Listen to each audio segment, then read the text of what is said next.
ठीक है, आज हम सीखने जा रहे हैं chapter number 25 and the chapter name is bill wise outstanding receivable.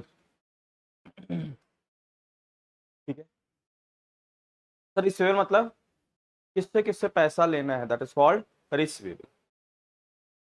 Clear friend? ना सिस्टम ऑफ कर दीजिए, अगर सिस्टम कोई ऑन किया है तो प्लीज। तो आप लोगों में से कोई बता सकता है मेरे को कि ये चैप्टर्स में हम लोग क्या सीखने वाले हैं, या ये चैप्टर्स के नाम से क्या समझ में आ रहा है?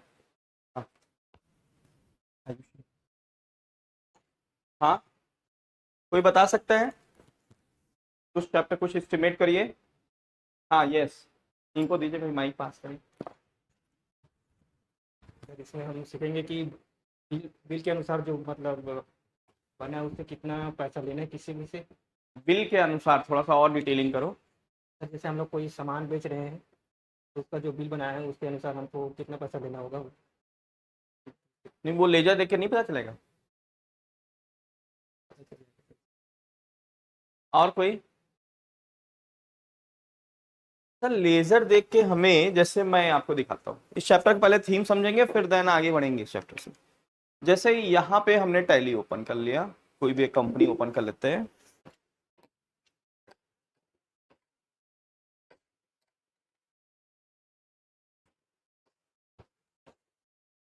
सर किसी भी पार्टी का लेजर मतलब किस पार्टी से कितना पैसा लेना है या देना है वो कैसे देखते हैं, पहले ये बताओ। यहाँ कहाँ पे जाएं? अगर हमें टैली में देखना है किस बंदे से किसी बंदे से कितना लेना है या देना है, कैसे कहाँ जाएंगे? Display very good, display more reports. Then mike में बताइए, display more reports, then account book very good, account books. उसके बाद लेजर। लेजर। सर यहाँ पे जाते हैं, कहाँ पे जाते हैं? लेजर्स पे। जैसे एबीसी डेयरी है, इसको मैं ओपन कर लेता हूँ, राइट। इससे और कैसे पता चलेगा सर? इसके क्लोजिंग बैलेंस को देख के। किससे पता चलेगा सर? क्लोजिंग बैलेंस दिख रहा है आप लोग को? क्लोजिंग बैलेंस नहीं दिख रहा हो तो मैं थोड़ा सा इसको,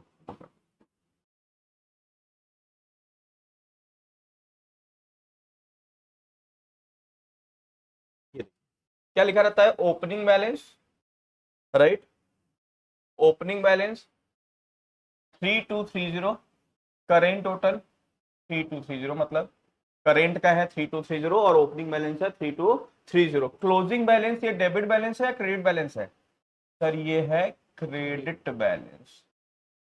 क्या है ये? क्योंकि ये क्रेडिट साइड में है। कौन सी साइड में है? ये क्रेडिट। और यहाँ पे जो लाइन थी वो क्या थी?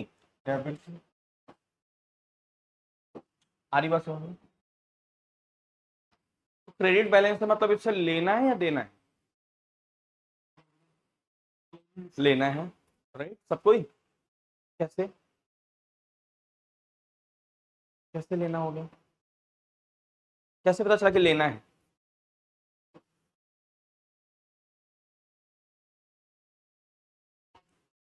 अच्छा, हमारे इंडिया में एक भेड़िया चाल होता है, पता है? एक कोई कह दिया सर, हम अपना दिमाग लगाना बंद कर देते हैं। बताइए सर, क्रेडिट बैलेंस किस चीज का होता है? मॉडर्न अप्रोच अप्लाई करना है। क्या अप्लाई करना है? Modern approach. मॉडर्न अप्रोच क्या बोलता है? असेट और एक्सपेंस का कौन सा बैलेंस होता है? डेबिट बैलेंस होता है।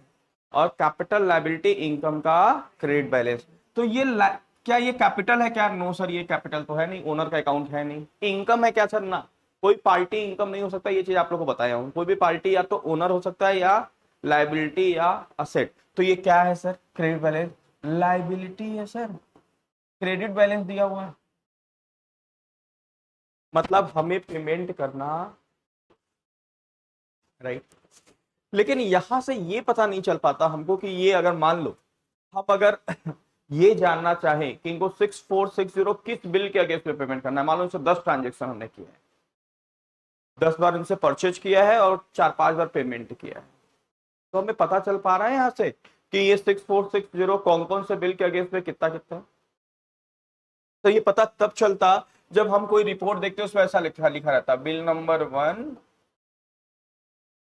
ओपनिंग अमाउंट, मतलब इतने का बिलिंग था 5000 और इस बिल के अगेंस्ट में हमने 4000 पे कर दिया है और बैलेंस अमाउंट कितना बचा है? 1000। फिर बिल नंबर 6 मान लो 8,000 का है, इसके अगेंस्ट में 6 अपन पे कर चुके हैं, तो ये बचा हुआ है। समझ पा रहा हूं मैं क्या कहना चाह रहा हूँ? This is called bill wise, this is total not a bill wise, लेकिन दिस इज बिल वाइज। ऐसा रिपोर्ट चाहिए कि इस बिल के अगेंस्ट में 5,000 की परचेजिंग थी, इस बिल में 4,000 हमने जमा करा दिया है, एंड बचा कितना? एक।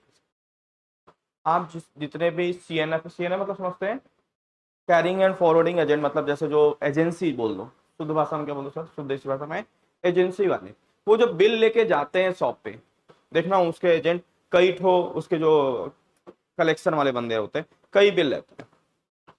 शॉप शॉप पे गए, मान लो जनरल स्टोर पे, बोले सर पेमेंट करा दीजिए, और जनरल स्टोर वाला काउंटर से पैसा निकालता है, 10,000 दे देता है।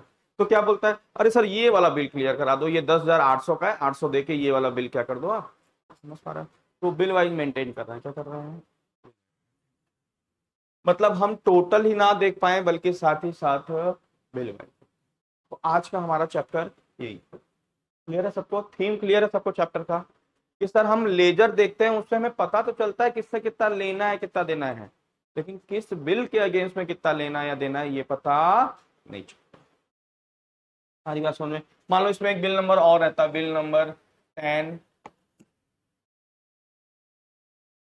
वो रहता सर 10,460 रुपए का, जिसमें से 7,000 हम दे चुके होते, तो 3,460, ये टोटल हो जाता कितना सर, 6,400। मतलब ये टोटल भी पता चल जाए सर, और किस बिल के अगेंस्ट में कितना पैसा देना है ये भी पता चले, राइट। तो हम चैप्टर आज सीख रहे हैं कौन सा सर, रिसीवेबल का सीख रहे हैं। कौन सा सीख रहे हैं? तो यहाँ रिसीवेबल की बात होगी, मतलब कस्टमर की बात होगी। किसकी बात होगी सर? मतलब कस्टमर अगर हमसे कोई पूछे कि सर हमें कौन से बिल, जैसे कस्टमर पूछा सर कितना पेमेंट करना है, मैंने बोल दिया आपको 1,00,000 रुपए देना। कस्टमर पूछ लिया ओके सर कौन कौन से बिल के अगेंस्ट में कितना देना है, तो हमें बताना पड़ेगा भाई बिल नंबर 1 तुमको हमने सेल किया था 2,00,000 रुपए का, जिसमें 50,000 या तुमने 1,50,000 दे दिया है, 50,000 बिल नंबर इसका है। फिर बिल नंबर 7 इतने, मतलब बिल वाइज उसको हम डिटेलिंग ब्रेकअप देंगे, राइट। इसलिए इस चैप्टर का नाम क्या है, बिल वाइज आउटस्टैंडिंग, मतलब बकाया, मिलना रिसीवेबल मतलब प्राप्त करना, किस बिल के अगेंस्ट में कितना पैसा है, केवल टोटल ही नहीं बिल। क्लियर है? तो इससे पहले क्या मेंटेन करना सीखेंगे सर, सन्डी डेटर का लेजर बिल वाइज। सर क्या सारे डेटर का आपको लगता है जिस डेटर में हमें इस तरीके का मेंटेन करना चाहिए, जैसे मान लो 10 पार्टी है, लेकिन उसमें से 4 पार्टी ऐसा जिससे कभी कभार ट्रांजेक्शन होता है, तो उसमें बिल वाइज मेंटेन करने की जरूरत नहीं हो, तो लेजर देख क्या बता दोगे। लेकिन 6 ऐसे पार्टी जिनसे हम फ्रिक्वेंटली लेन देन करते रहते हैं, तो वहां पे हम क्या मेंटेन कर लें, बिल वाइज। या आपको लगता है यार 8 कस्टमर तो पूछता ही नहीं मेरे से कि कौन सा बिल के अगेंस्ट में, तो उसमें मेंटेन करना चाहिए, नो। लेकिन ये 2 कस्टमर ये इस तरीके से डिटेलिंग मांगता है मेरे से, तो हम 2 कस्टमर के लिए बिल वाइज मेंटेन कर सकते हैं। या हमारे पास ऑप्शन है सारे के सारे हम मेंटेन कर सकते हैं, आपके ऊपर है जो भी आप सिस्टम बनाना चाहें। तो maintaining sundry data ledger bill wise, right. दूसरा प्रिंटिंग, प्रिंट करना, क्या, लेजर को प्रिंट करना सर। तो लेजर तो अभी जैसे हमने टैली में दिखाया, वहीं पे क्या प्रेस करेंगे, कोई भी चीज को प्रिंट करने के लिए क्या प्रेस करते हैं, हाँ, कंट्रोल पी कर सकते हैं। करेंट पेज के लिए बोलते हैं कंट्रोल पी, हम इसको प्रिंट कर सकते हैं। This is called printing of ledger. जैसे कोई पार्टी बोला कि भाई मेरा लेजर आप शेयर कर दो, तो हम इसे प्रिंट करके इसको पीडीएफ में चाहे रख लें, सेव कर लें, कंट्रोल पी करके सेव एज पीडीएफ कर दें, पीडीएफ में रख दें, या उसको प्रिंट आउट निकाल के हार्ड कॉपी हम लेजर को दे दें। This is what, ledger. तो सर हम लेजर प्रिंट करना सीखेंगे इस चैप्टर में, प्रिंटिंग लेजर। और क्या सीखेंगे, account confirmation letter. Sir what is the account confirmation letter, guess करिए, what is the account confirmation letter, Pramod.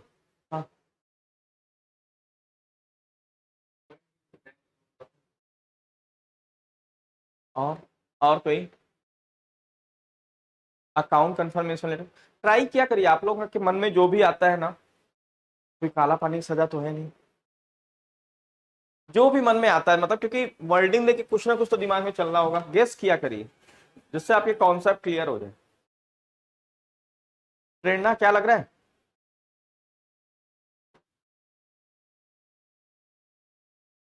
Mic. Yes. assurance, confirmation, हाँ, क्या कौन किससे एश्योरेंस लेगा? dater, डेटर लेगा हमसे, बिजनेसमैन से। जिसको हमें पैसा देना है उसको हम assurance, एक assurance letter होगा। नहीं, कौन दे रहा है? जैसे मान लो मैं बिजनेसमैन हूँ, हाँ आप हमारे कस्टमर हैं, हाँ। तो आप हमसे लेंगे या हम आपसे लेंगे? आप हम आपसे लेंगे कि हमें आपसे इतना पैसा लेना है, आप कंफर्म करके दो, ऐसा? नहीं नहीं नहीं, हाँ, हम लेंगे कि हमको पैसा कितना देना है क्या करके? अब यही दो। ठीक है सर, करेक्ट सर, हम लेंगे। जैसे मेरे अकाउंट में मिस्टर एक्स से मुझे 10 लाख रुपए लेना बन रहा है, लेकिन मुझे डाउट है, राइट, मुझे डाउट है कि यार सामने वाले को पता है कि नहीं कि 10 लाख रुपए देना है।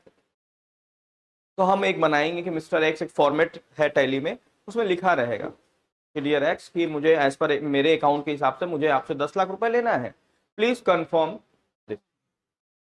आप भी कंफर्म करो कि आपको देना है, और एक डिस्क्लेमर देते हैं कि अगर आप 14 डेज या 10 डेज में आंसर नहीं दिए तो मैं ये एज्यूम कर लूंगा कि आपको 10 लाख रुपीज। जैसे मेरे पास एक क्लाइंट आया कि सर मेरा हम लोग की एक सोसाइटी है, 10 साल की अकाउंटिंग करनी है, राइट।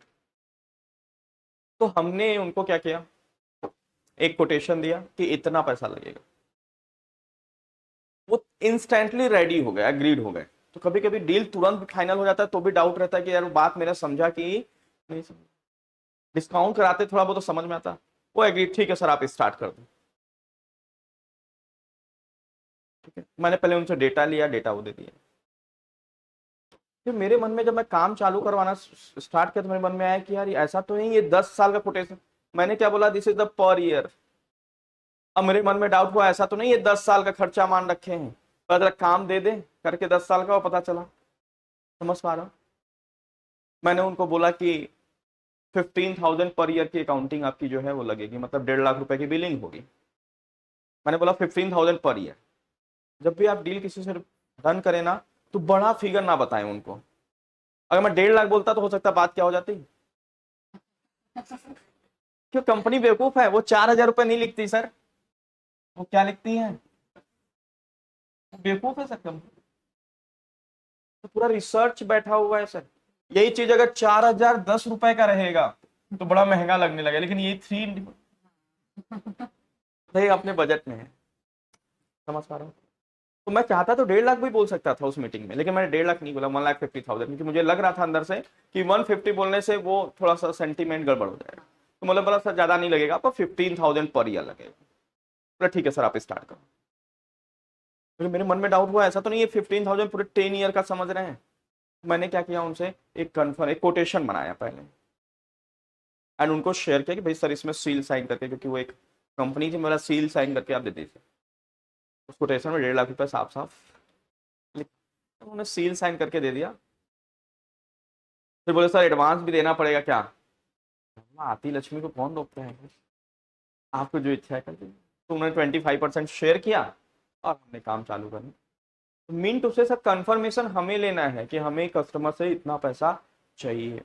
कस्टमर ऐसा तो नहीं कि उसके मन में कुछ और चल रहा है। सारी बात समझ में, this is called confirmation letter, right. और एक क्या है सर,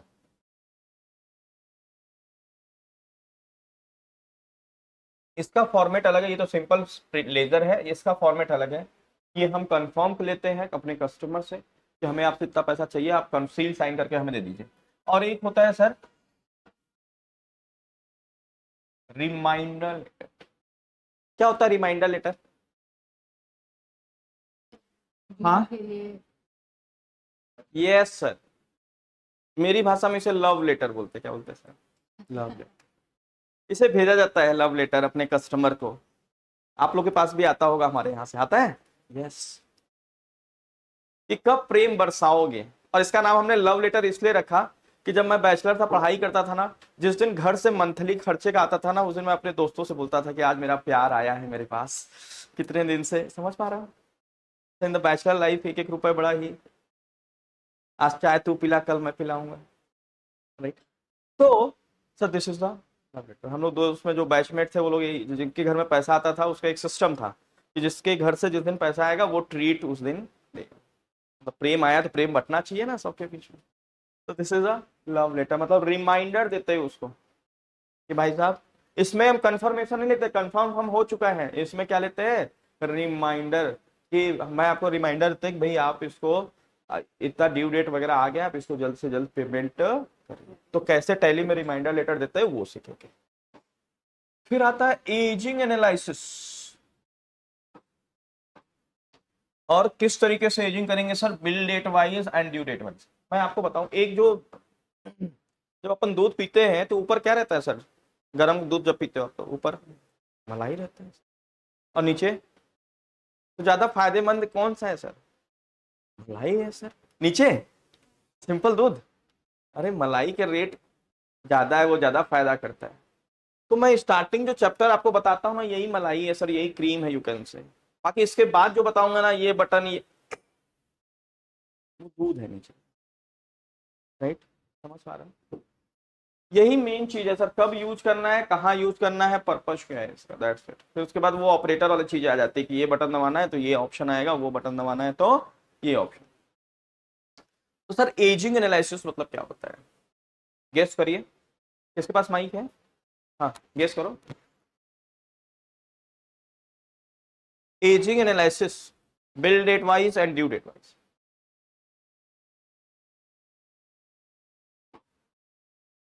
प्रमोद कैसा, शांत शांत बताइए। Ageing analysis, bill date wise and due date wise.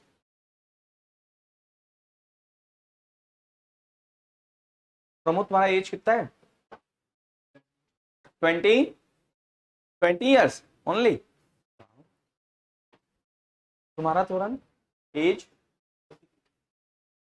22। प्रेरणा आपका बेटा 20, 21 आपका, मतलब सब 20 वाले, 20, 21। अच्छा, मतलब फेसबुक में मार्केटिंग चलाना है तो 20 से 25 ईयर्स एज ग्रुप सेलेक्ट करना पड़ेगा। सर आप लोग क्या बताएं अपना एज बताए, इसी तरीके से हम किस चीज का एजिंग करेंगे, बिल का एजिंग करेंगे, जिसमें एक रिपोर्ट जनरेट हो जाएगा कि ये बिल 30 से मतलब 0 से 30 दिन हो गया है, ड्यू डेट से भी निकाल सकते हैं एंड बिल डेट से भी निकाल सकते हैं। दूसरा 30 से 60 दिन ऐसे कॉलम बना लेंगे, 0 to 30, 30 to 60, 60 to 90, more than 90। तो जितने भी जो है बिल्स हैं वो हमें पता चल जाएगा, ये बिल 30 दिन के अंदर वाला हो गया है, बिल डेट से मतलब ट्रांजेक्शन डेट से 30 दिन निकाल सकते हैं या ड्यू डेट से भी निकाल सकते हैं। ड्यू डेट मतलब समझते हो आप लोग? हाँ बोलो,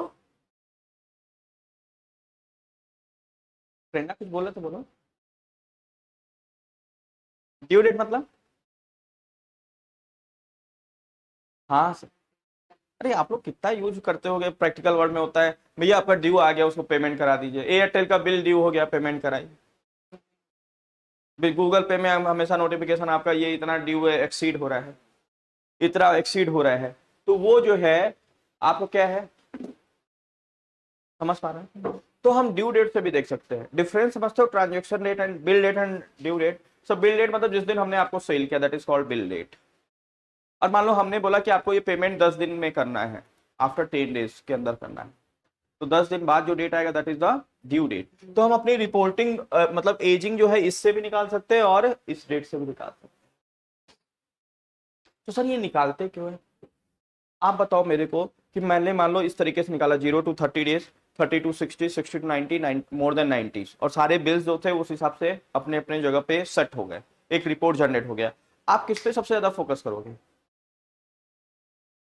हाँ मोर देन 90 डेज, किससे सर, मोर देन, अरे भाई वो ज्यादा है ना, उसका बैड डेट्स होने के चांसेस क्या है, ज्यादा है। समझ पा रहे हो? पहले उस पर फोकस करो कि भाई साहब 90 दिन से ज्यादा हो गए अभी तक पेमेंट नहीं आया, आ रही बात समझ में? तो इसलिए ये हम लोग क्या करते हैं, एजिंग करते हैं, क्या करते हैं, एजिंग करते हैं। ओके, ये वही चीज है sir, creating ageing analysis slab wise, मतलब लेस देन 30 डेज, 30 to 60, और इसको हम अपने हिसाब से मॉडिफाई भी कर सकते हैं। इसको हम ऐसे भी कर सकते हैं, less than 20 days, 20 to 40, 40 to 80, sir जैसा हमारी इच्छा हो वैसा हम कॉलम बना सकते हैं।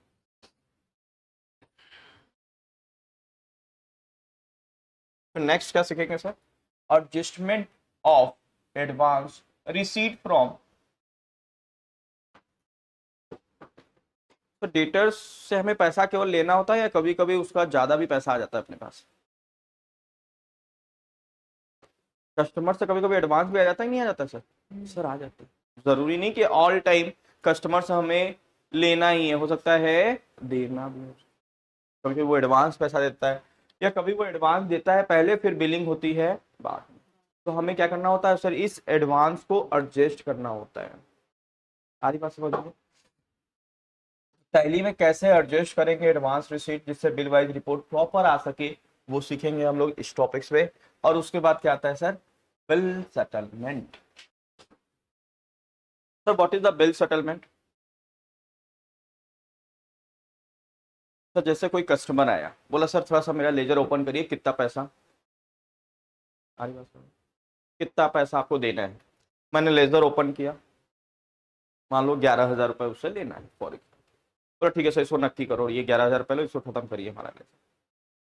तो वहीं एक ऑप्शन दिया रहता है, हमारे पास दो तरीका है, एक सिंपल तरीका है कि सर हम वाउचर्स में जाएं, उस वहां से बाहर निकले वाउचर्स में जाएं और 11,000 रुपए की एंट्री रिसीट में करें, तब कैश या bank account debit to party account, तो लेजर क्या हो जाएगा, क्लोज। दूसरा तरीका सर क्या है, स्मार्ट तरीका सर, जब हम लेजर खोलते हैं तो यहीं पे एक ऑप्शन आता है बिल सेटलमेंट, जैसे उस पर क्लिक करते हैं तो बस वो एक ऑप्शन पूछता है कैश के थ्रू हो रहा है पेमेंट या बैंक के थ्रू, वो सेलेक्ट करेंगे तो ऑटोमेटिकली सारा चीजें जितना ड्यू अमाउंट है उसके साथ रिसीट वाउचर पे वो हमको क्या कर देता है, स्विच कर देता है, हमें बस क्लिक एक्सेप्ट करना हो। आ रही बात समझ में? That is called bill settlement. And next one, party wise bill wise receivable. Sir ये क्या है, party wise bill wise receivable? हाँ सर, ये मैनेजमेंट के लिए एक रिपोर्ट है, अगर हम ये party wise bill wise receivable अगर हम लोग देखेंगे तो वो पूरा एक रिपोर्ट जनरेट हो जाएगा, मिस्टर एक्स ये बिल के अगेंस्ट में इतना चाहिए, मिस्टर वाई से ये बिल के अगेंस्ट में इतना चाहिए, मिस्टर जेड से इस बिल के अगेंस्ट में हमें इतना चाहिए। हमारी बात समझ में, party wise bill wise receivable.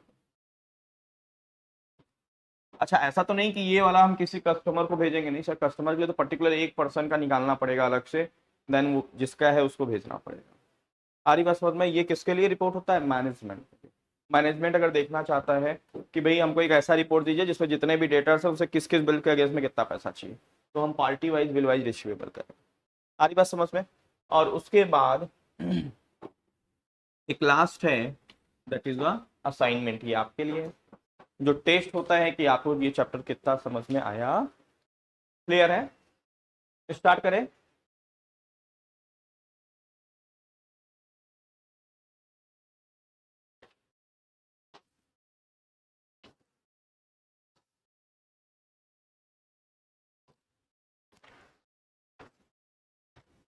अच्छा अभी आप लोग जिस स्टेज पे आ चुके हैं वहां पे अब जरूरत नहीं होता है कि हर चीज मैं टैली में करके दिखाऊं, राइट?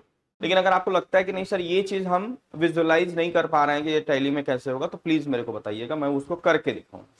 आ रही बात समझ में? समझ गए बात? तो मैं क्या कहना चाहता हूँ कि अब लेजर बनाना, स्टॉक आइटम, ये सब बहुत बना चुके सर, फिर मैं सिर्फ बनाऊं टाइम वेस्ट होगा और कुछ होगा। समझ पा रहे हो? तो जो चीज अगर आपको लगेगा नहीं सर ये चीजें हमें विजुअलाइज नहीं कर पा रहे हैं या हम समझ नहीं पा रहे हैं, मुझे बताइए, तो मैं उसे करके दिखाऊंगा टैली में। क्लियर है सबको? ये चीज शर्माने की जरूरत नहीं है सर। सबसे पहले क्या बनाना है सर, कंपनी, न जाने तमाम कंपनी बना रखे है सर, तो ये बनाने की जरूरत नहीं है, आप बनाएंगे। हर चैप्टर में आपको क्या करनी होती है, एक नई कंपनी बनानी होती है। सर कंपनी का नाम क्या है? अपना कोल्ड ड्रिंक, अपना कोल्ड ड्रिंक डिपो, राइट? इसमें और बेसिक चीजें हैं सर फिट करने का, राइट? ये आप लोग क्लियर हो ना? फाइनेंशियल ईयर बिगिनिंग फ्रॉम, यहाँ कौन सा डेट डालते हैं सर, हमारा फाइनेंशियल ईयर कब से स्टार्ट होता है? अप्रैल टू मार्च। तो 1 अप्रैल सर, ये हमेशा फिक्स रहेगा, 1 अप्रैल। और बुक्स बिगनिंग फ्रॉम, ये दोनों सेम रहता है, लेकिन लेकिन लेकिन लेकिन जिस ईयर में अगर आप कोई नया बिजनेस स्टार्ट करते हैं, उस केस में financial year beginning from the 1 अप्रैल। मान लो मैंने इस साल कोई बिजनेस स्टार्ट किया नया, तो मेरा फाइनेंशियल ईयर क्या कहलाएगा? 1 अप्रैल 2000 कौन सा 23। लेकिन चूंकि हमने आज बिजनेस स्टार्ट किया और आज का डेट क्या है? 31 अक्टूबर। तो बुक्स बिगिनिंग फ्रॉम क्या कहलाएगा सर? 31 अक्टूबर। इतनी बात क्लियर है सबको? 31 अक्टूबर, ठीक है। लेकिन अगर हमारी पुरानी कंपनी मतलब लास्ट ईयर भी थी, इस साल भी है, तो उस केसेस में दोनों डेट क्या रहेगा? सेम रहेगा। सर बहुत बच्चे पूछते हैं सर बताओ, अगर मान लो 1 अप्रैल 2023 को आपने कोई ट्रांजेक्शन नहीं किया, तो मान लो आप 10 अप्रैल को पहला ट्रांजेक्शन हो गया, ऐसा पॉसिबल है? Yes sir. 1 तारीख को कोई कस्टमर नहीं आया, 2 को नहीं आया, 3 को नहीं आया, 4 को नहीं आया, कोई लेन देन नहीं हुआ, हम डायरेक्ट 10 तारीख से लेन देन हुआ, तो 10 तारीख डालेंगे, 1 तारीख डालेंगे? तुरंत 1 या 10? एक कैसे? बुक्स कहाँ एक को लिख पा रहे हो? हाँ ये सर 1 तारीख ही डालेंगे। क्यों? क्योंकि सर हम 1 तारीख को ट्रांजेक्शन करते हैं, क्लोजिंग बैलेंस को ओपनिंग बैलेंस में कैरी फॉरवर्ड करते हैं। जितने भी लास्ट ईयर के क्लोजिंग बैलेंस है उसे क्या लिखते हैं? Opening balance. किस तारीख को लिखते हैं सर? 1 तारीख। तो भले ही आपका पहला लेन देन 10 तारीख हो, लेकिन आपको बुक्स बिगिनिंग फ्रॉम क्या लिखना पड़ेगा? 1 तारीख लिखना पड़ेगा। क्या लिखना पड़ेगा? 1। मतलब ये दोनों डेट क्या रहेंगे? सेम। ठीक है।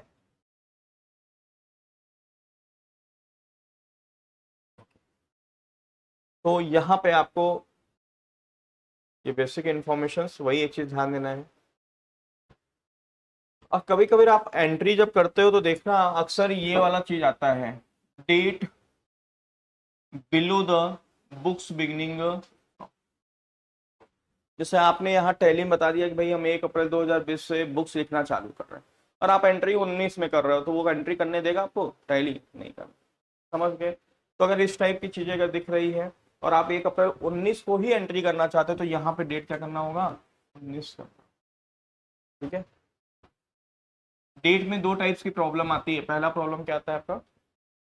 एक बुक्स बिगिनिंग फ्रॉम वाला, और एक करेंट पीरियड ऑल्ट F2 करके, अगर वो जो पीरियड रहेगा उसी के बीच का डेट लेगा, ना उसके आगे ना उसके।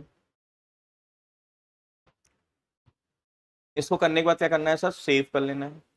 अब अपने को करना क्या है? फीचर्स। फीचर्स पे जाना है। किस पे जाना है सर? जैसे ही आप इसको सेव करते हो कहां पे आ जाते हो? फीचर्स। पहले मैं आपको ये वाला ऑप्शन नो करवा देता था, इनेबल बिल वाइज एंट्री, लेकिन अब इसका समय आ गया है। सर हमको फीचर्स में क्या सेटिंग करना है? इनेबल बिल वाइज एंट्री क्या कर देना है? क्या कर देना है? इनेबल बिल वाइज एंट्री को यस। राइट। सर इससे यस करने से क्या होगा? इसको जब आप यस करोगे तो आप जब भी डेटर का क्रेडिटर्स का जब भी लेजर बनाओगे, तो ये एक नया ऑप्शन दिखेगा सर। पहले तो आप यही करते थे सर, लेजर का नाम लिखते थे और उसकी ग्रुपिंग लिखते थे, इतना ही करते थे पहले आप लोग। उसके बाद सारी चीजें मैं आपको स्किप करवाता था।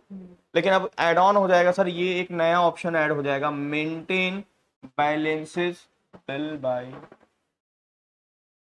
इससे क्या कर देना है? यस। सर सारे लेजर में नो, जिस लेजर में आप बिल वाइज बिल मेंटेन करना चाहते हैं उस लेजर में। सारे लेजर में नहीं करना है। किस में करना है? सर जिस पार्टी में हम इस तरीके का सिस्टम जनरेट करना चाहते हैं उसमें। सर इसको यस करने से क्या ऑप्शन, क्या बेनिफिट होगा? इसको यस जब आप करोगे,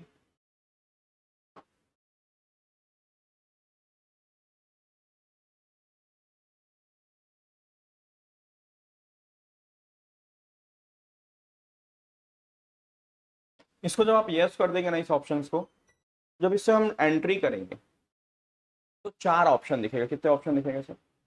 कौन कौन से सर? ध्यान से समझना है इस चीज को। पहला ऑप्शन दिखेगा न्यू रेफरेंस, दूसरा अगेंस्ट रेफरेंस, तीसरा एडवांस, एंड चौथा ऑन अकाउंट। कितने ऑप्शन लिखेंगे? कभी आप लोग ये ऑप्शन दिखा कभी? यस सर, ये 4 ऑप्शन लिखेंगे सर। इसका मतलब देखो, जब हम उस पार्टी से सेल करेंगे, क्योंकि रिसीवेबल चैप्टर है तो अपन डेटर से बात करते हैं, सेल करेंगे तो वहां पे कौन सा ऑप्शन यूज करेंगे? New reference. हम कोई भी एक नंबर डाल देंगे, नॉर्मली आपका बिल नंबर ही यहाँ आ जाता है, 1 डाल दिया। तो न्यू रेफरेंस कब यूज करना है सर? जब आप नया ट्रांजेक्शन कर रहे हैं सेल का, क्या डालेंगे? न्यू।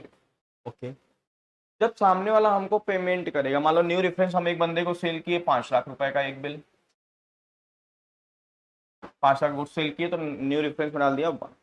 अब उस बंदे से पैसा आया 3 लाख रुपए, तो हम कौन सा वाउचर में करेंगे? रिसीट वाउचर में। उसके बाद ये फिर अगेन 4 ऑप्शन पूछेगा, तो कौन सा सेलेक्ट करेंगे इस बार? Against reference. जैसे ही हम अगेंस्ट रेफरेंस क्लिक करते हैं ना, तो इस पार्टी से जितना भी सेल हुआ है, बिल नंबर 1, 5, 8, 10, उसका लिस्ट आ जाएगा। वो पूछेगा कौन से बिल के अगेंस्ट में ये पैसा आपको मिल रहा, समझ पा रहे हैं? तो हम सेलेक्ट कर लेंगे, मान लो 3 लाख रुपीज मिला है तो हम सेलेक्ट कर लेंगे हमें बिल नंबर 1 के अगेंस्ट में कितना पैसा मिल रहा, 3 लाख। राइट। और इसी बेसिस पे टैली रिपोर्ट जनरेट करता है, वो बताता है ओपनिंग अमाउंट 5 लाख था, और पेंडिंग अमाउंट कितना बचेगा? 2 लाख। सर ये वाला ऑप्शन कब यूज करेंगे? जब अभी तक हम उसको सेल किए ही नहीं है, सामने वाले ने क्या दे दिया? एडवांस। क्या सेलेक्ट करेंगे? एडवांस। आ रही बात समझ में? और सर ये वाला ऑप्शन ऑन अकाउंट, ये कब यूज करेंगे? आप लोग गेस करो। ऑन अकाउंट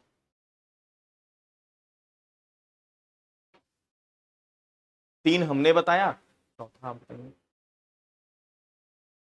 क्योंकि एक ह्यूमन नेचर होता है, जैसे मेरे साथ तो होता है, जैसे एग्जामिनेशन में क्या होता था, जैसे 10 ऑप्शंस या 10 फीचर्स लिखने हैं, तो 9 फीचर्स तक तो लिख लेता है इंसान, और उस खुशी के मारे 10वां क्या हो जाता है वो, या 4 ऑप्शन लिखना है। पता नहीं आप लोग के साथ ऐसा होता था कि नहीं, मेरे साथ तो बहुत ऐसा होता।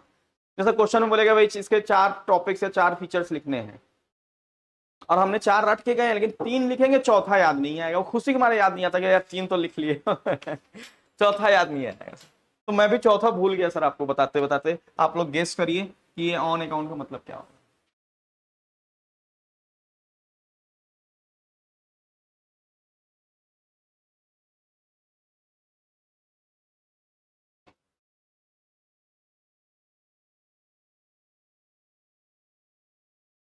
कोई नहीं?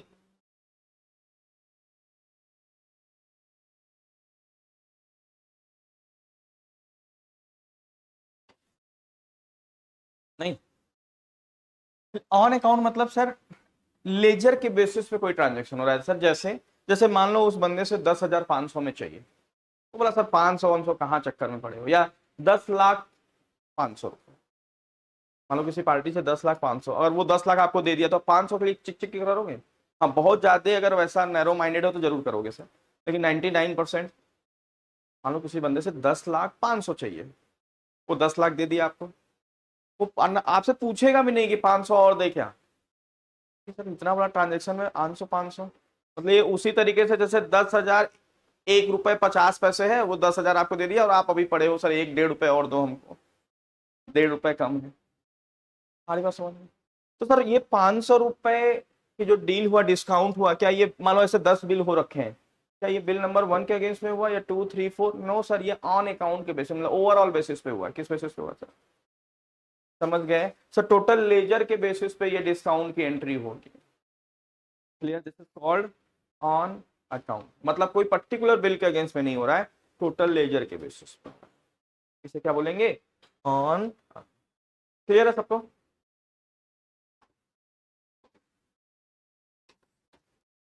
तो हमने सर इस पार्टी में सनरोज होटल है, इस पार्टी में बिल वाइज बिल मेंटेन करना चाहते हैं, इसलिए हमने इसको यस किया। सर ये ऑप्शन क्या बता रहा है? Default credit period. Default credit period मतलब जैसे मान लो अगर आप किसी कस्टमर को हर बिल में एक रूल्स बना रखे हो, भाई हम आपको हर बिल में 30 दिन का साइड देंगे। साइड मतलब समझते हो? 30 दिन का टाइम देंगे। जैसे क्रिकेट मैच में एक नया डायलॉग क्या होता है, इस बॉलर ने इस बैट्समैन को सेट कर दिया। सेट कर दिया मतलब कैसे इसको आउट करना है वो दिमाग में सेट कर दिया सर। तो यहाँ पे डिफॉल्ट क्रेडिट साइड दे दिया सर इसने हर बिल में ऑटोमेटिकली। तो ऑटोमेटिकली हर बिल में उसको हम 30 दिन का उधार दें तो हमने यहाँ क्या लिख दिया 30। और आपको लगता है नहीं किसी बिल में हम 10 दिन का उधार देंगे, किसी में 20 दिन का, किसी दिन में हम देंगे नहीं, तो उस केस में यहाँ मत रखिए, एंट्री के टाइम आप क्रेडिट पीरियड डाल सकते हो। लेकिन अगर आपका रूल्स या सिस्टम आना है कि हर बिल में 30 दिन का उधार देना ही देना है, तो आप लेजर में डाल दोगे तो बार बार एंट्री के टाइम 30 दिन का क्रेडिट पीरियड देने की जरूरत नहीं है। सारी बात समझ में? ओके। और ये क्या है sir, check for credit days during the voucher का हैजी हो गया, दिख रहा है आप लोग को, समझ में आ रहा है कि नहीं? नहीं, check for credit days during the voucher. Credit days मतलब उधार। सर ये क्या है, अगर आप इस ऑप्शन को यस करोगे, मान लो किसी बंदे को आपने एक बिलिंग कर दिया 1 लाख रुपए का, राइट, जिसको आप 10 दिन का उधार दिए थे, फिर आप 12वें दिन एंट्री कर रहे हो सेकेंड बिल उसको, और पहले बिल का पैसा नहीं आया, ड्यू डेट एक्सीड हो गया, तो पहले ये क्या करेगा, एक आपको जब आप इसको सेकेंड बिल की एंट्री करोगे तो एक नोटिफिकेशन देगा कि first bill is out standing, क्या आप इस बिल को कंटिन्यू करना चाहते हैं? तो आपके दिमाग में वो पहला बिल इसने क्लियर नहीं किया, तो आप क्या कर सकते हो, उसको ट्रांजेक्शन को रोक सकते हो, बोलोगे भाई साहब पहले पहला बिल क्लियर कराइए तो हम सेकंड बिल आपको करेंगे। दिस इज कॉल्ड, अगर इस टाइप की वार्निंग आप चाहते हो टैली हमें दे, तो आपको ये ऑप्शन क्या करना होगा, यस करना पड़ेगा, check for credit days during the voucher end. Clear है? उसके बाद हम लेजर बनाएंगे सर। एक लेजर तो आपको ये डिटेल में करके दिखा दिया, क्या नाम है लेजर का, सनरोज होटल। और लेजर ये इसी तरीके से बनाएंगे, gold hotel, diamond hotel, silver hotel, sales account, purchase account, purchase में एबीसी इंडिया, ये सब तो क्लियर है ना, ग्रुपिंग वगैरह आप तो क्यों फ्रेंड ना, क्लियर है ना ग्रुपिंग तो। और अच्छा, ये maintain balances bill wise bill करेंगे किसमें केवल सर, डेटर के लेजर में। ये बहुत लोग सेल में भी कर देते हैं, पर सब में नो नो नो, किसमें करना है, केवल डेटर के लेजर में करना है। और यहाँ डिफॉल्ट क्रेडिट पीरियड दे रहे हैं सर केवल गोल्ड होटल को और सिल्वर होटल को दे रहे हैं, और चेक क्रेडिट डेज ये ऑलरेडी बताया, तो इसके हिसाब से आप क्या कर लोगे, टैली में लेजर्स बना लोगे। फिर ये क्या बना रहा है सर, ये सब कई बार कर चुके हैं सर, यूनिट बना रहा है। यूनिट कौन सा बना रहा है, बी मतलब बॉटल्स। ये तो फंडा क्लियर है ना, नंबर ऑफ डेसिमल प्लेसेस, ये कितना रहेगा, 0। कितना रहेगा, क्यों 0 रहेगा, 2 3 नहीं कर सकते क्यों सर, इसको फ्रैक्शन में नहीं बेच सकते सर। जैसे 1.5 किलो आलू 1 किलो 10,500, मतलब डेसिमल के बाद कितने डिजिट आ रहा है, 3। लेकिन ऐसा नहीं बेच सकते कि कोई आया भैया 1.5 बोतल, या अमूल का दूध लेने आया सुबह सुबह 1.5 पैकेट दे दो, आप एक अमूल का पैकेट दिए, दूसरे को ऐसे कैंची से काटे, समझ पा रहे हो बात तो, नो, फ्रैक्शन में नहीं बिकेगा सर, इसलिए इसमें हमने क्या लिख दिया, 0। फिर स्टॉक आइटम बना रहे हैं, क्या नाम है सर उसका, और इसका यूनिट सेट कर देंगे क्या, बॉटल, मतलब इसको बॉटल में बेच रहे हैं। अब ट्रांजेक्शन रिकॉर्ड कर रहे हैं, पहला क्या है सर, purchase 2000 bottle of Frooti at the rate of 8 rupees per bottle from ABC India limited on. Simple जैसे आप लोग एंट्री करते हो, इसको आइटम इनवाइस में कर लेना, कोई दिक्कत नहीं है। एबीसी इंडिया लिमिटेड याद है ना, ये पहला चैप्टर आप लोग का वॉल्यूम 3 का। और यहाँ पे क्या लिख लेंगे, ये कॉमन लेजर यस है या नो है, पहले थोड़ा सा टेस्ट ले आप लोग का, इस फॉर्मेट में कॉमन लेजर अकाउंट यस है या नो,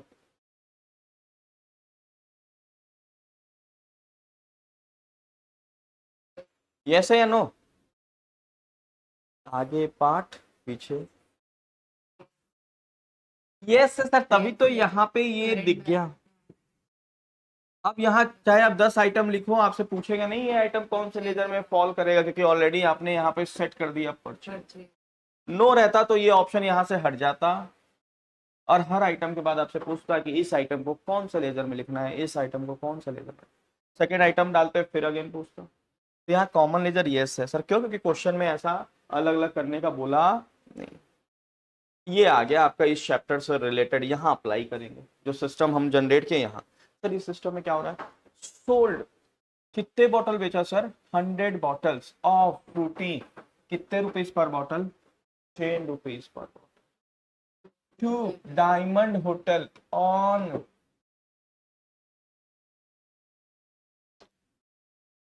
सर 100 बॉटल फ्रूटी बेच रहे हैं at the rate of 10 rupees per bottle to Diamond hotel on credit. Sir क्या करेंगे? डायमंड होटल, क्या इसमें हमने बिल वाइज मेंटेन यस किया? यस। क्या किया मेंटेन बिल वाइज? यस। तो देखना क्या इसमें परिवर्तन होगा, नया चीज क्या देखने को मिलेगा। पार्टी नेम यहाँ लिख दिया, सीएस लिख दिया, यहाँ फ्रूटी लिख दिया। जैसे ही आप इसको एक्सेप्ट करोगे ये वाला इंटरफेस ओपन होगा, राइट। और यहाँ पे जब कर्सर आप करोगे तो यहाँ 4 ऑप्शन दिखेगा सर, कौन कौन से? वही new reference, against reference, advance, on account. आप कौन सा सेलेक्ट करोगे? सर चूंकि नया ट्रांजेक्शन है तो हम सेलेक्ट कर लेंगे new reference.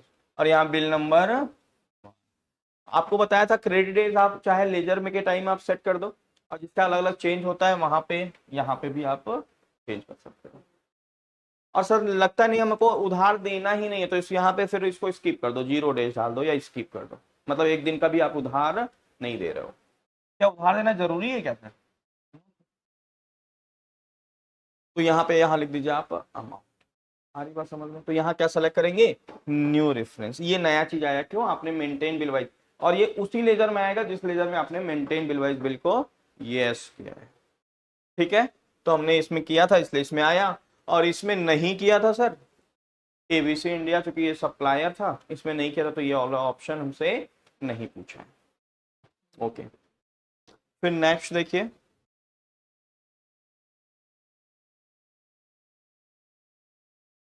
Entry number 3, sold 200 bottles of fruity at the rate 10 rupees per bottle to Silver Hotel on 30 days credit.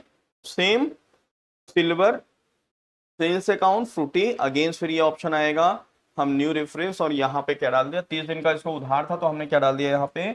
30, right. And discuss again फिर सेल कर रहा है sir, same process diamond hotel में करेंगे। 3000 का cell कर रहे हैं, है ना, ऑन क्रेडिट, सेम। अच्छा ये देखो, एक चीज और आपको यहां से दिखाता हूं।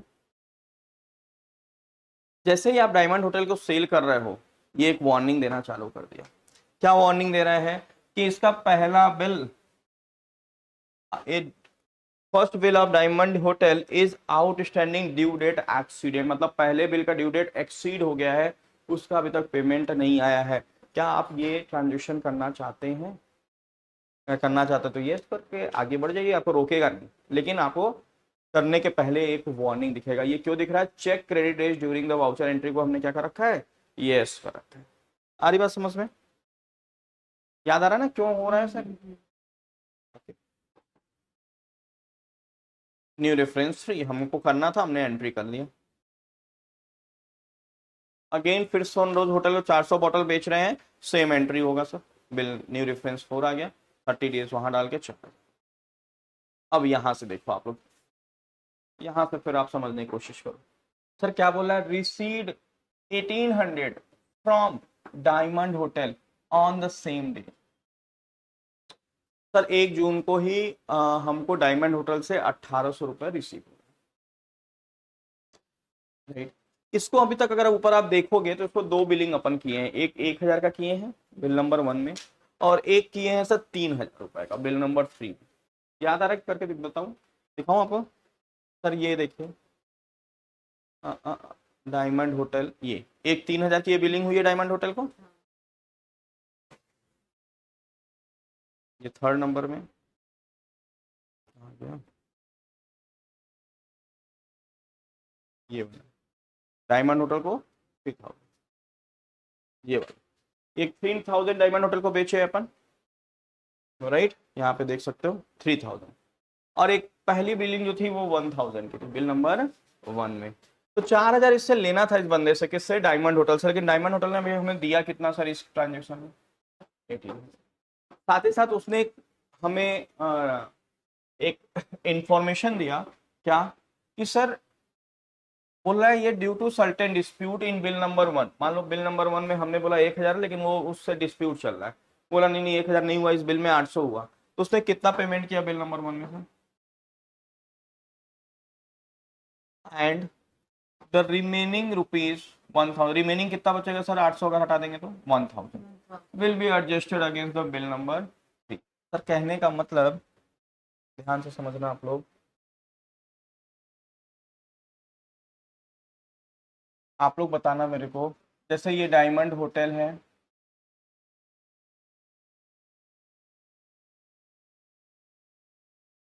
इसको बिल नंबर 1 कितने का हुआ? 1,000।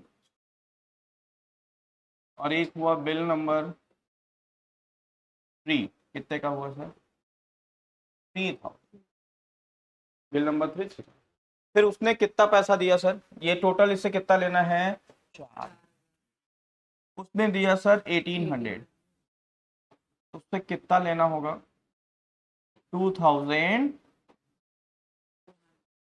ये लेजर में ना इस तरीके से दिखेगा, ये बिल नंबर नहीं दिखेगा, बस इतना दिखेगा। 4,000 लेना था, 2,200। लेकिन हम बिल वाइज मेंटेन कर रहे हैं तो कैसे करेंगे सर? बिल नंबर 1 में उसने कितना दे दिया सर? 800। जैसे यहाँ हमें देख के पता चल रहा है क्या कि हमें 2,200 उससे लेना है, राइट? लेकिन ये नहीं पता चल रहा किस बिल के अगेंस्ट में लेना है। लेकिन अगर हम ये सिस्टम अडॉप्ट कर लिए तो ये ऐसे टैली रिपोर्ट दिखेगा। 1,000 में 800 चला गया तो कितना? 200। और 3,000 में 1,000 चला गया तो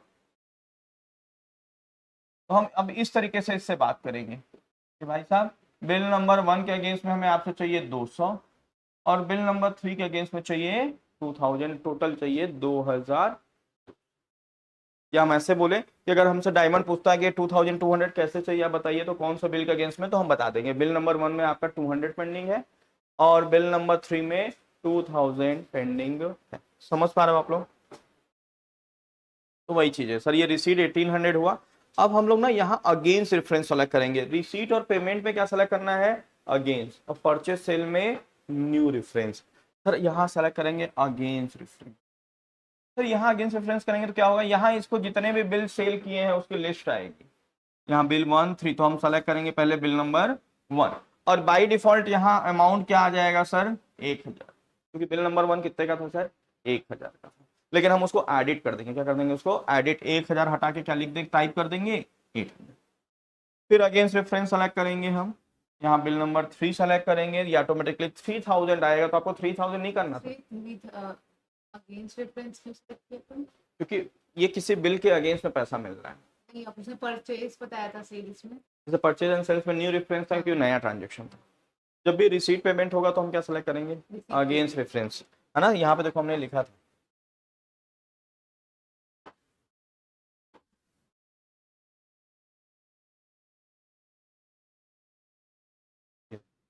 अगेंस्ट रेफरेंस कब यूज करते हैं? जब किसी बिल के अगेंस्ट में पैसा रिसीव हो रहा है या पेमेंट हो रहा है, राइट? तो अगेंस्ट नंबर 3 में 1,000।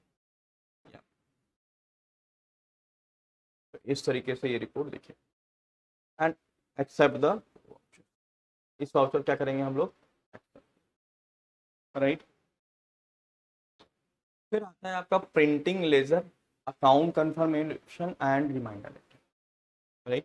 सर लेजर प्रिंट करना बड़ा ही सिंपल है। आप गेटवे ऑफ टैली लेजर देखने के लिए भी जस्ट बताया स्टार्टिंग में, gateway of Tally display more reports account books ledger and diamond hotel.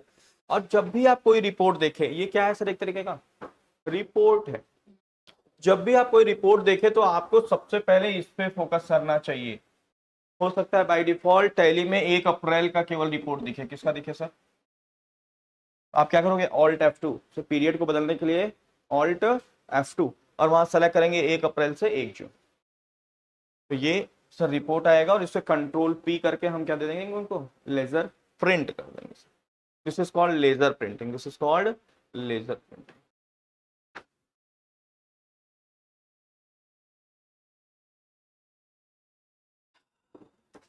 और सर कंफर्मेशन ऑफ अकाउंट क्या होता है?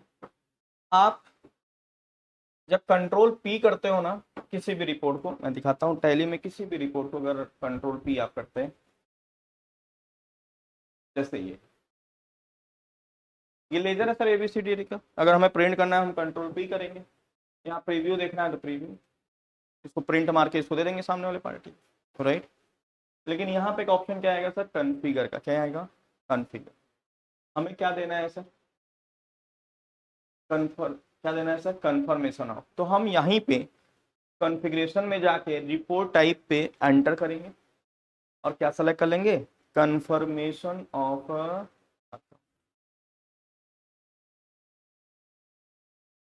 ये क्या है सर, कन्फर्मेशन। सर ये इस तरीके कन्फर्मेशन देता है, भैया कंफर्म करके बताओ कि आपसे मुझे 1000 रुपये लेना है। नहीं, ये मैंने चेंज किया, यू कैन एडिट।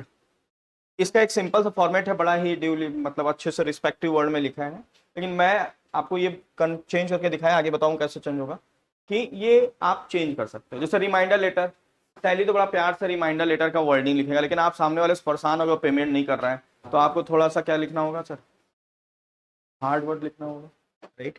तो ये हमने चेंज किया, तो ऐसा मत सोचना कि ये बड़ा ही तकलीफ है sir, language is very important. अभी जैसे मेरा हॉस्टल है, गर्ल्स हॉस्टल है, तो मेरे पास एक फोन आया, चला रूम देता है का, अब मुझे ये सब वर्डिंग से ना चिढ़ होता है, मतलब my blood pressure is going increase. मैं मन करता है कट से काट दूं, लेकिन फिर सोचा चलो यार अब सबका कस्टमर लग रहा। बताइए मेला क्या बताऊं, तुला बता, रूम देते है का किराए पे।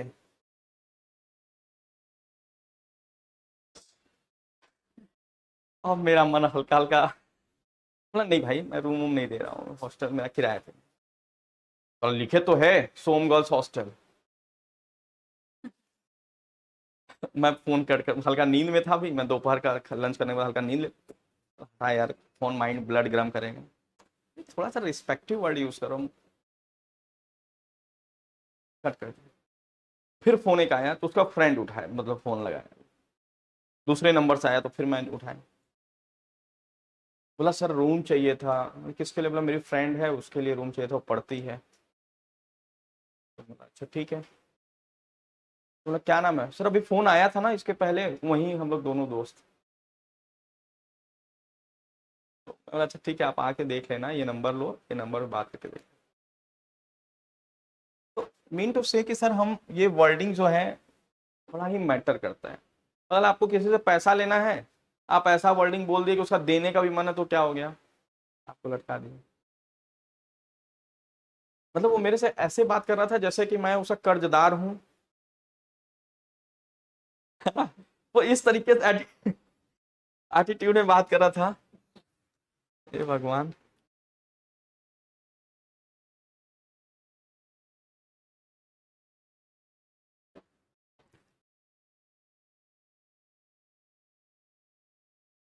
हालांकि इसमें मेरी फॉल्ट है सर, क्या है, मैं इस कस्टम से फैमिलियर नहीं हूं तो मुझे बुरा लगा, लेकिन अगर यहीं आप लोकल छत्तीसगढ़ के रहोगे तो आपको ये चीजें, आप भी अगर उसी में छत्तीसगढ़ी, हाँ दे मतलब जो भी वर्डिंग जैसे बोलते हो, तो उसमें बड़ा प्यार अटैच्ड हो जाएगा। होगा कि नहीं होगा, अगर आप भी अगर उसमें, इसलिए यहाँ हमारे कुछ फ्रेंड ऐसे हैं जो मतलब छत्तीसगढ़ के नहीं है, लेकिन छत्तीसगढ़ सीख गए हैं सर बोलते बोलते। तो वो लोग भी ना जाए, कोई इस तरीके से बात करता है तो वो भी उसी तरीके से बात करने, तो मैं देखता हूँ बड़ा ही प्रेम भाव क्या होने लगता है। मीन टू से सर लैंग्वेज बहुत इंपॉर्टेंट है, आपको बड़ा ही प्यार से अगर बात करेंगे तो वही चीजें काम बन जाता है, और थोड़ा इधर उधर करेंगे तो काम बिगड़ जाता है। तो समझ गए आपको कंफर्मेशन कैसे निकालना है, सिंपली कंट्रोल पी करिए लेजर पे, फिर कॉन्फ़िगर पे जाइए, कॉन्फ़िगर पे जाके रिपोर्ट टाइप में क्या कर लीजिए, लेजर अकाउंट नहीं देना है, क्या देना है, कंफर्मेशन ऑफ अकाउंट।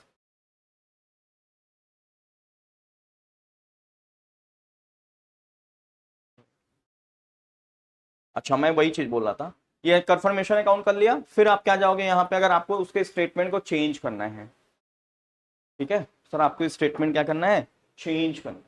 जैसे मैंने ये कंट्रोल पी किया, कॉन्फ़िगर पे गए, और यहाँ पे सेलेक्ट किया कंफर्मेशन ऑफ अकाउंट, एंटर। और मुझे लगता है कि सर कुछ वर्डिंग को हम लोग क्या करें, चेंज करें। अच्छा वो ऑप्शन नहीं दिख रहा है तो यहाँ पे क्या क्लिक कर लेंगे, शो मोर, क्या क्लिक करेंगे, शो मोर। तो एक ऑप्शन आएगा कौन सा, provide confirmation statement, you will enter and you can add it. मैंने यही से एडिट किया था, भैया कंफर्म करके बताओ कि आपसे मुझे 1,000 रुपए लेना है। आप यहाँ से अपने स्टेटमेंट को क्या कर सकते हो, तो चेंज कर सकते हो। सब्जेक्ट लिख लिया confirmation of account, information in first paragraph, information जैसे ये टैली का स्टेटमेंट है, kindly return 3 copies stating your IT permanent account number, मतलब PAN number, duly signed and sealed and confirmation of the same. Please note that if no reply is received from you within a fortnight, that is मतलब 14 days, half of the month, it will be assumed that you have accepted the balance on bill. अगर आपने Fortnite में नहीं बताया, इसका response नहीं किया, तो हम मानेंगे कि आप अग्री हो चुके हो कि आपको 1,000 रुपए देना है। Sign off I we hereby confirm the above. आ रही बात समझ में? आप यहाँ पे अपने हिसाब से कुछ भी चीजें चेंज कर सकते हो।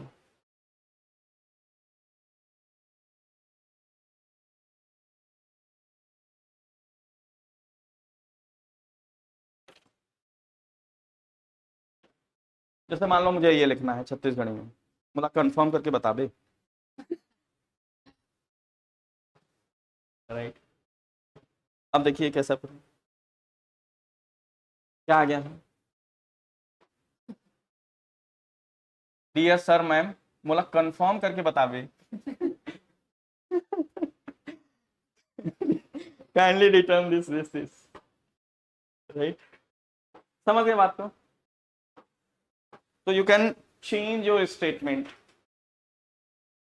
change the content of confirmation letter as per your need.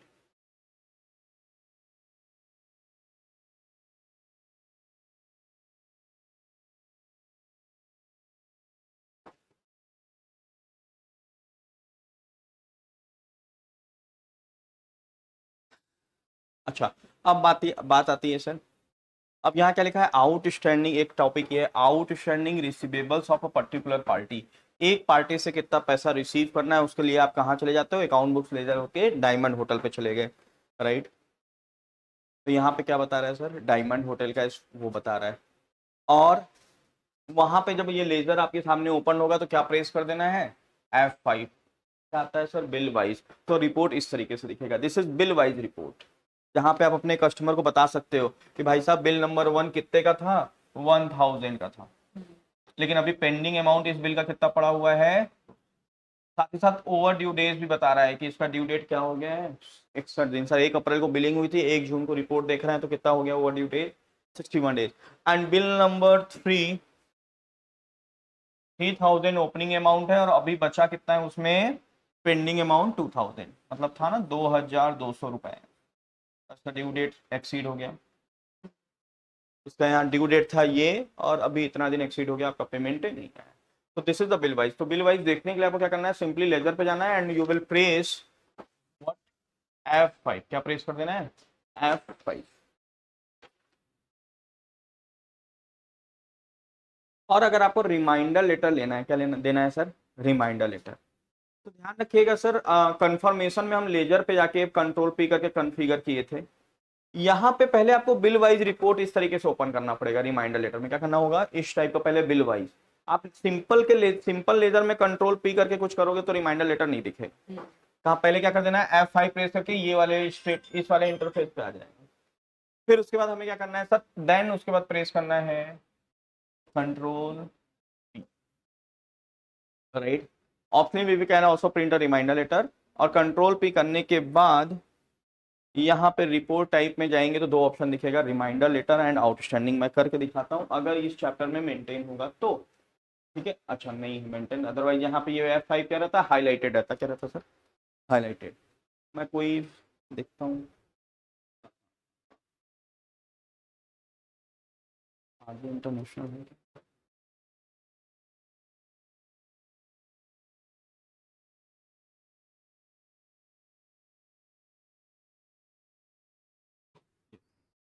हम पहले क्या करेंगे यहाँ पे, बिल वाइज। अच्छा इससे लेना है या देना है, सर लेना है, this is the debit balance. 38,78,500 क्या करना है इसे, अक्सर यही यहीं से पता करना है सर, यहाँ से मत खोजने लगना कि अच्छा इतने का परचेज की, इतने का सेल की, इतना पैसा आया, ऐसे नहीं करना है। मान लो सैकड़ों ट्रांजेक्शन है तो आप इसी में कंफ्यूज हो जाओगे। क्या देखना है, क्लोजिंग बैलेंस। क्लोजिंग बैलेंस देखने के पहले ये जरूर चेक कर लीजिए कि हम किस डेट का देख रहे हैं। क्लोजिंग बैलेंस देखिए, अगर debit balance is what for asset मतलब लेना है, अगर यही चीज क्रेडिट बैलेंस होता है मतलब उसे हमें देना है। यहीं पे पहले हम प्रेस करेंगे F5, क्या प्रेस करेंगे सर, F5, तो ये ऐसा बिल वाइज दिखेगा। एंड उसके बाद कंट्रोल P करेंगे, कॉन्फ़िगर पे जाएंगे एंड रिपोर्ट टाइप पे जाएंगे तो क्या दिखेगा, ledger outstanding and reminder letter. Sir reminder letter में हमें एजिंग करके अगर उसको ऐसा देना है,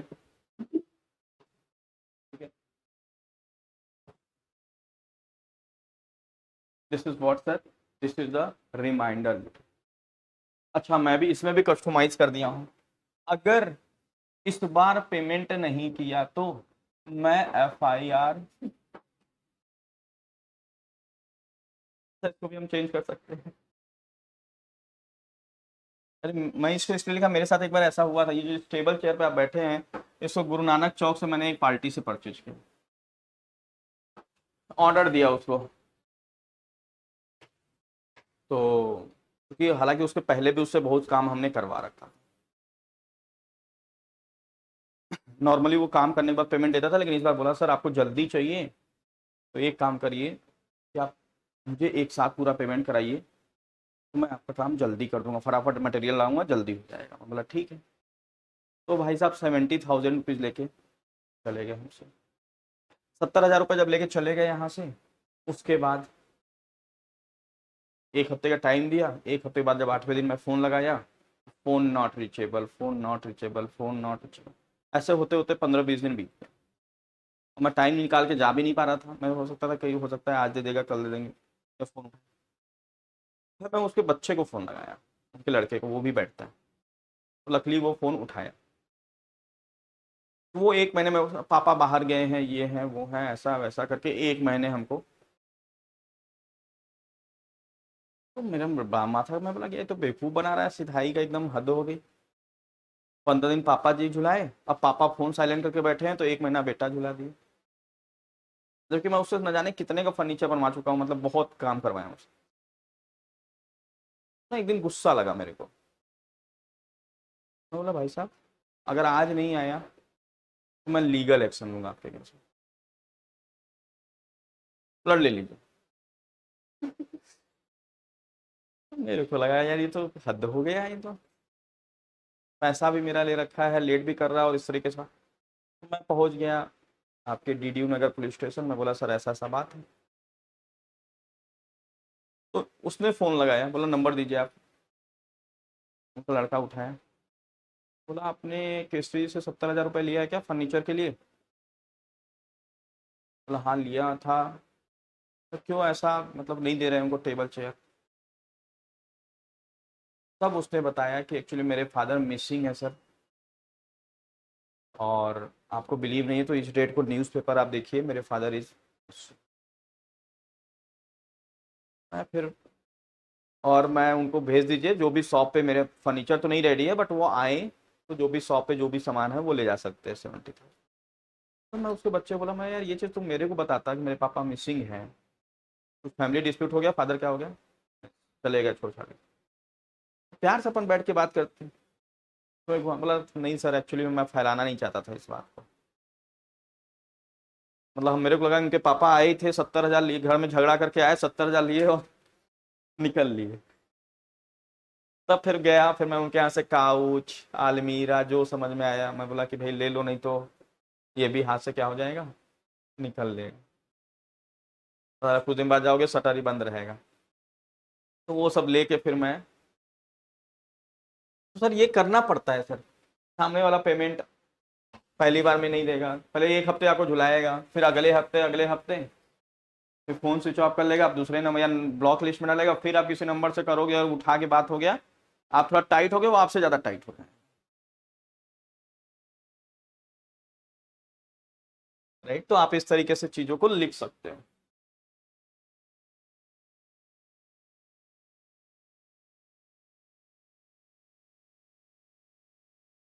राइट।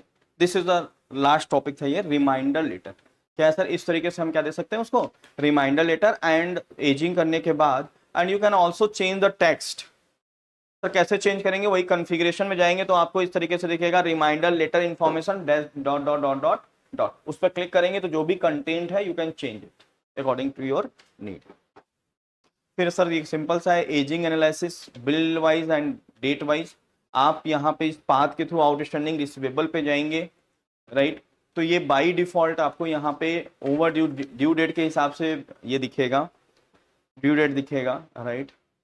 और कंट्रोल बी मतलब बेसिस ऑफ वैल्यू पे जाके वहां पे आप क्या कर सकते हो उसको सर, बिल वाइज भी देख सकते हो और ड्यू डेट वाइज भी देख सकते हैं सर।